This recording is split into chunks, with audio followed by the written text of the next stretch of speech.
செங்கல்ல இருந்து சுண்ணாம்பு வரைக்கும் கஸ்டமருக்கு நாம தானே கேரண்டி. கான்ட்ராக்டர் குமார் மாதிரி ஆளுங்களுக்கு தான் ஜிபிஆரின் டிஎம்டி கம்பிகள்.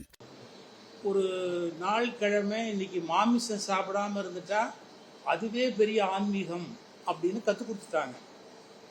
அதையெல்லாம் தாண்டி வாழ்க்கையில ஒரு மிக உயர்ந்த ஒரு இடத்துக்கு போறதுக்கு வழி இருக்கு அப்படிங்கிறத ஸ்ட்ரைட்டா சொல்லி கொடுக்குற குருமார்கள் இன்னைக்கு குறைஞ்சிக்கிட்டே வராங்க. எவ்வளவுக்கு எவ்வளோ சிஷ்யனோடு அட்ஜஸ்ட் பண்ணி போக முடியுமோ அவ்வளோக்கு எவ்வளோ அட்ஜஸ்ட் பண்ணாதான் குருமார்களே இன்னைக்கு சர்வைவ் பண்ண முடியும். அது அப்படி ஒரு டிஃபிகல்ட்டி இருக்கு. அதனால உண்மையான ஆன்மீகத்தை ஒருத்தருக்கு எடுத்து சொல்றது கொஞ்சம் சிரமமான வேலை. எப்பவுமே உண்மைகளை தாங்கிக்கிறதுக்கு மக்களுக்கு சக்தி கிடையாது. இப்போ ஒரு விஷயம் பொய் அப்படின்னு நம்ம புரிய வச்சோன்னு வச்சுக்கோங்க, அதை நம்பிக்கிட்டு இருக்கிறவன் என்ன நினைப்பான், அப்போ இவ்வளவு நாளா நான் முட்டாளா இருந்தேங்கிறத நான் ஒத்துக்க வேண்டி வரும். இவ்வளவு நாளா நான் முட்டாளா இருந்தேங்கிறத நான் எப்படி ஒத்துக்குவேன் உலகத்துல? அதனால தான் நீங்க நல்ல விஷயங்களை மக்களுக்கு சொல்ல முடியல. அப்புறம் பேரண்ட்ஸே பிள்ளைகளுக்கு பயப்படுறாங்க, பிள்ளைகளுக்கு ஒரு நல்ல விஷயம் சொல்றதுக்கு பயப்படுறாங்க. அதனால இளைய தலைமுறைகிட்ட அதை கொண்டு போறது ரொம்ப கஷ்டம்.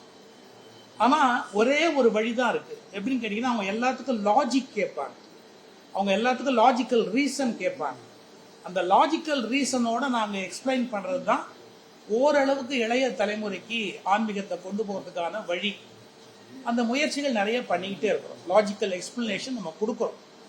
அவங்க அதை ஒரு தடவை கேட்டுட்டாங்கன்னா அப்புறம் தொடர்ந்து பிடிச்சிக்கும். அது வரைக்கும் கஷ்டம்.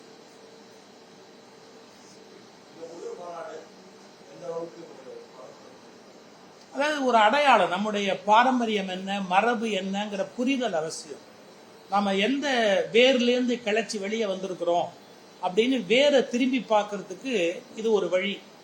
நாம தமிழுடைய பண்பாடு, அதுல முருக வழிபாடு என்பது தொன்மையானது. அந்த வழிபாட்டினுடைய தன்மையை திரும்பி பார்க்கணும். ஒரு எழுச்சி மறுபடியும் நமக்குள்ள ஏற்படுத்திக்கணும். பழைய எளிய அந்த மலை, சேவல், மயில் எல்லாமே நம்முடைய அழகுணர்ச்சியினுடைய அடையாளம்.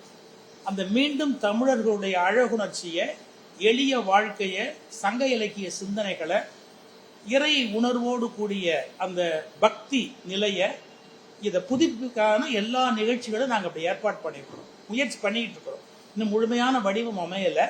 ஆனா கலை நிகழ்ச்சி, இசை நிகழ்ச்சி எல்லாமே இது மாதிரியாக முருக வழிபாட்டை ஒட்டி திட்டமிட்டு ஏற்பாடு பண்ணிருக்கோம்.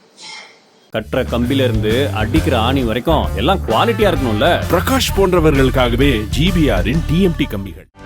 செய்திகளை உடனுக்குடனும் துல்லியமாகவும் தெரிந்து கொள்ள சப்ஸ்கிரைப் பண்ணுங்க.